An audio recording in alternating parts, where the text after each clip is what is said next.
Hello everyone, welcome to Hindi रोचक कहानियाँ channel. आज की कहानी है क्या हुआ निशा के साथ। व्यास जी का सुखी परिवार जिसमें रहती है उनकी पत्नी उषा, दो बेटियां निशा और रचना। व्यास जी एक बैंक में काम करते हैं। उषा एक गृहिणी है। निशा 22 साल की थी और रचना 18 साल की, पर दोनों बहनों में जमीन और आसमान का अंतर था। जहां रचना सीधी साधी और घरेलू किस्म की थी, वही निशा तेज और फैशनेबल किस्म की। व्यास जी को अपनी बेटियों का छोटे कपड़े पहनना जरा भी पसंद नहीं था। इस कारण निशा घर से तो सलवार कमीज या जीन्स पहन जाती और कॉलेज में जाकर शॉर्ट ड्रेस पहन लेती। अपने तरह तरह के फोटो खींचती और इंस्टाग्राम पर डालती। बेचारे माता पिता इस बात से अनजान थे। वे तो अपनी बेटियों को बहुत ही संस्कारी और सीधी समझते। निशा ने बहुत से लड़कों को भी अपने सोशल मीडिया पर दोस्त भी बना रखा था। ये सभी बातें रचना अच्छे से जानती थी। वो अपनी बड़ी बहन को समझाती भी, पर निशा उल्टा उसे खरी खोटी सुनाती, उसे जाहिल गवार न जाने क्या क्या कहती। कई बार रचना का मन करता कि अपनी बहन की हरकतें अपनी माँ से कहे, पर यह सोच चुप हो जाती कि वो उसकी बड़ी बहन है, अपना भला बुरा सब समझती है।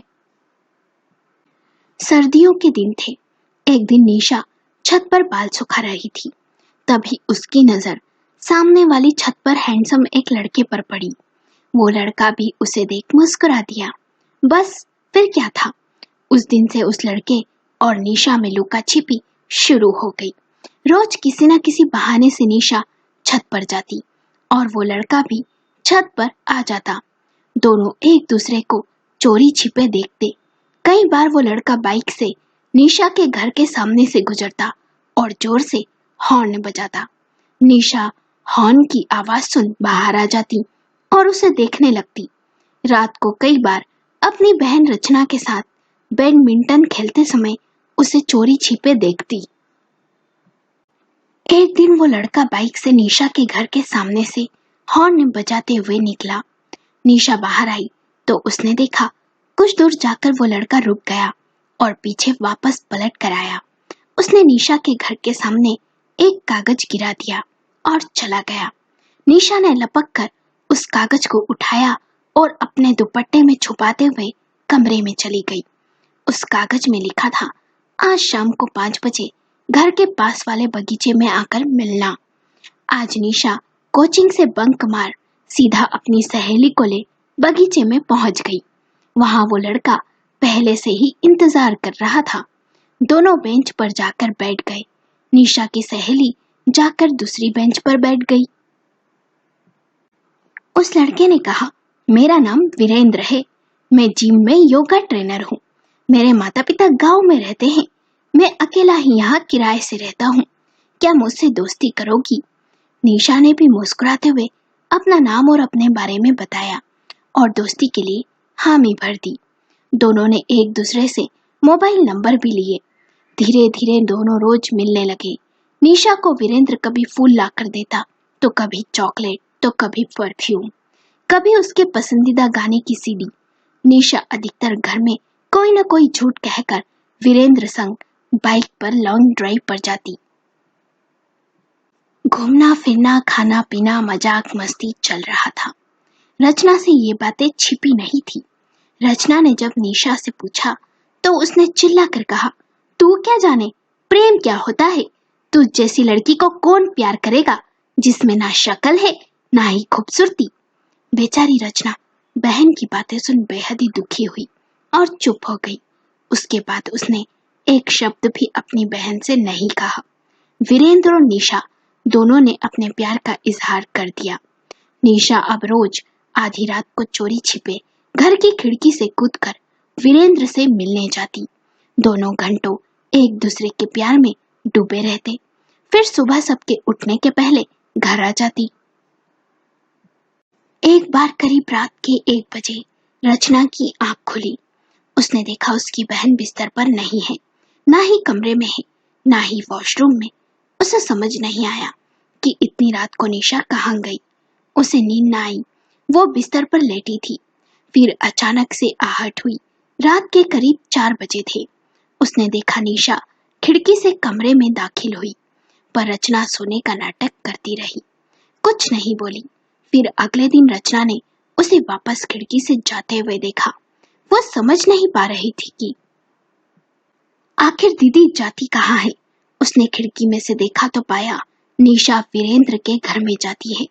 उसे अब समझ आया, आधी रात को अपनी बहन के गायब होने का राज। वो अपने प्रेमी से मिलने जाती है। जब निशा घर लौटी तो उसने अपनी बहन को कहा, दीदी, प्यार करना गलत बात नहीं, पर इस तरह रात में जाना सही नहीं। यदि किसी को पता चल गया तो मोहल्ले में कितनी बदनामी होगी। निशा ने जवाब में कहा, देख, ये मेरी लाइफ है, मैं क्या करूं क्या नहीं, तुझे उसमें दखल देने की जरूरत नहीं। क्या मैं तुझे कभी कुछ कहती हूँ? नहीं ना? तो फिर तू तेरे काम से काम रख। मैं बड़ी हूँ, अपना बुरा भला सब समझती हूँ। ये ही दिन है मेरे एंजॉय करने के। फिर शादी, उसके बाद बच्चे, क्या जीवन रह जाएगा मेरा। रचना को गुस्सा तो बहुत आया अपनी बहन पर वो जानती थी उसे कुछ कहना मतलब खुद 4 बातें सुनना, इसलिए उसने भी कुछ कहना बंद कर दिया।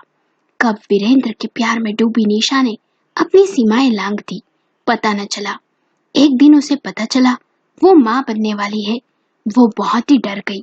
उसने तुरंत ही कॉल कर ये बात वीरेंद्र को बताई। वीरेंद्र ने कहा, तू चिंता मत कर, मैं कोई न कोई रास्ता निकालता हूँ। 2 दिन बाद वीरेंद्र ने कहा, तू बहाना बना कि कॉलेज से पिकनिक मसूरी ले जा रहे हैं। ये तेरा आखिरी साल है तो तेरी सारी सहेलियां जिद कर रही है और अपने मम्मी पापा को किसी भी तरह मना ले। हम शहर से दूर एक छोटे अस्पताल में जाएंगे और गर्भ गिरवा देंगे। कोई समस्या नहीं होगी। 4 दिन में सब ठीक हो जाएगा। हम वापस लौट आएंगे। और हाँ, अपनी बहन को जरूर सब सच बता देना, जिससे वो कुछ भी गड़बड़ हो तो सब संभाल ले। जब निशा ने ये सब बातें रचना से कही तो उसके पैरों तले जमीन खिसक गई, पर निशा ने उसे जैसे तैसे कसमें वादे देकर मना ही लिया। रचना मान गई क्योंकि उसके पास भी और कोई चारा नहीं था। यदि मम्मी पापा को पता चल गया तो वे तो जीते जी मर जाएंगे। ये सोचकर रचना चुप हो गई। बड़े ही मुश्किल से निशा ने अपने मम्मी पापा को पिकनिक के लिए मना लिया। रचना ने भी उसका साथ दिया।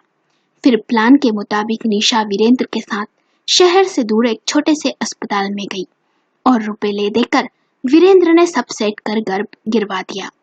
4 दिन बाद निशा घर लौट आई। रचना ने भी सारी परिस्थितियों को अच्छे से संभाल लिया। उसके बाद भी निशा का वीरेंद्र से मिलना बंद न हुआ। रचना ने तो अब कुछ कहना ही छोड़ दिया। समय बीता। एक दिन निशा को पता चला कि 2 दिन बाद वीरेंद्र की सगाई हो रही है। निशा पागल सी हो गई और वीरेंद्र को तुरंत मिलने आने को कहा। वीरेंद्र जब मिला तो निशा ने कहा, तुम ऐसा कैसे कर सकते हो? तुम किसी और से सगाई कर रहे हो?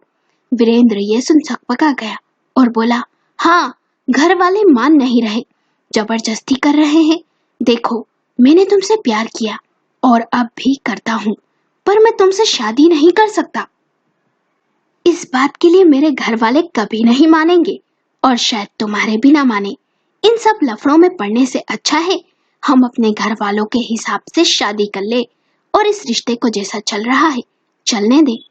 निशा ने कहा, ये तो मेरे साथ धोखा हुआ। प्यार मुझसे और शादी किसी और से। तुम उन्हें मना भी सकते हो ना।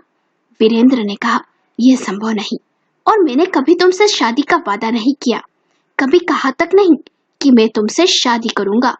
दोनों में बहुत बहस हुई और अंत में वीरेंद्र ने सारे संबंध निशा से तोड़ लिए।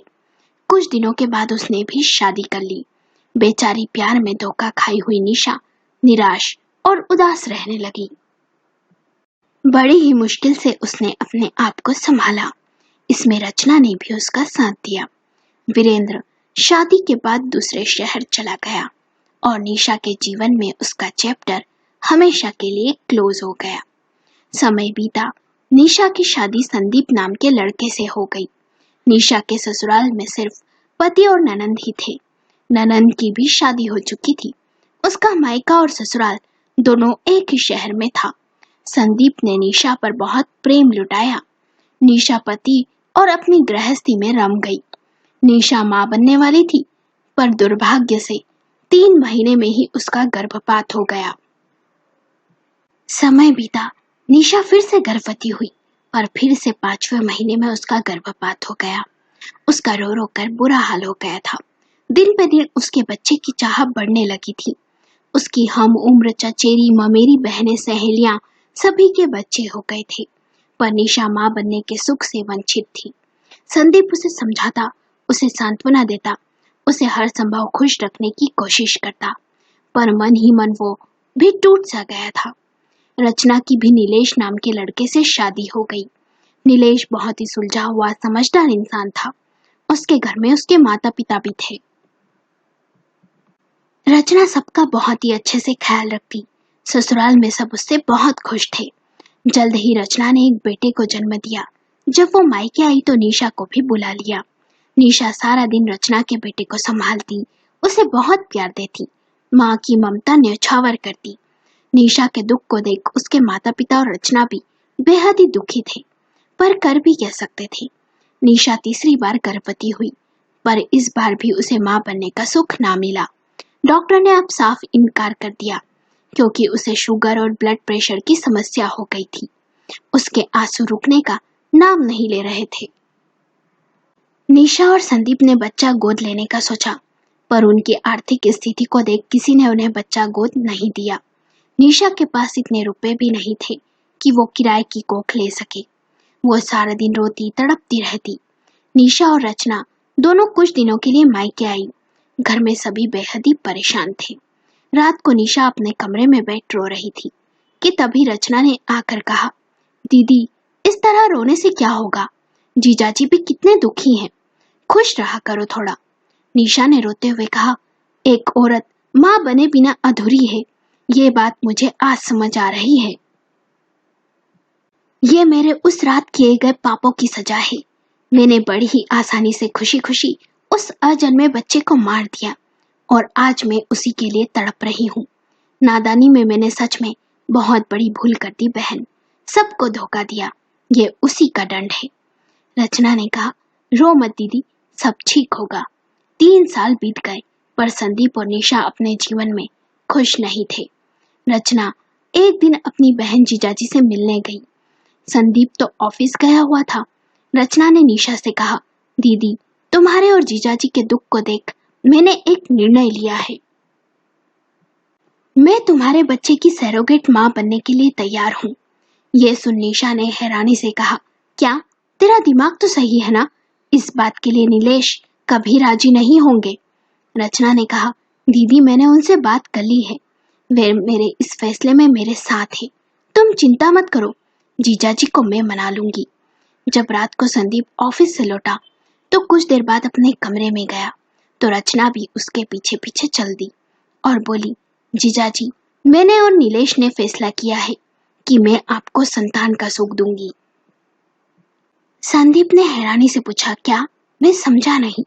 रचना ने कहा, मैं आपके और दीदी के बच्चे की सैरोगेट मां बनूंगी। संदीप ने इनकार कर दिया। बड़ी ही मुश्किल से रचना ने उसे मनाया। फिर चारों ने मिलकर व्यास जी और उषा को मनाया। साथ ही साथ नीलेश ने अपने माँ पिताजी को भी मनाया। बड़ी ही मुश्किल से सभी राजी हुए। रचना अपनी बहन के बच्चे की सैरोगेट माँ बनी। उसने एक बेटी को जन्म दिया। बेटी को गोद में ले निशा की आंख में आंसू आ गए। रचना ने कहा, रो मत दीदी, ये आपकी ही बेटी है।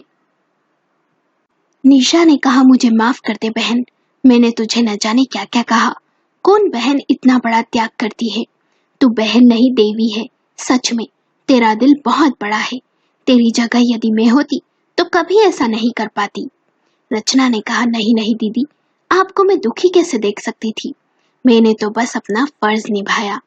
संदीप ने भी नीलेश और उसके माँ पिताजी को दिल से धन्यवाद दिया। 1 महीने तक दोनों बहनें मायके में रही और बच्ची को दोनों ने मिल संभाला। फिर रचना ने अपने दिल के टुकड़े को अपनी बहन को सौंप दिया। बहनों का प्यार देख व्यास जी और उषा की आंखें भर आई। निशा और संदीप बच्ची के साथ खुश थे, पर निशा मन ही मन अपने द्वारा की गई गलतियों की वजह से पछता रही थी।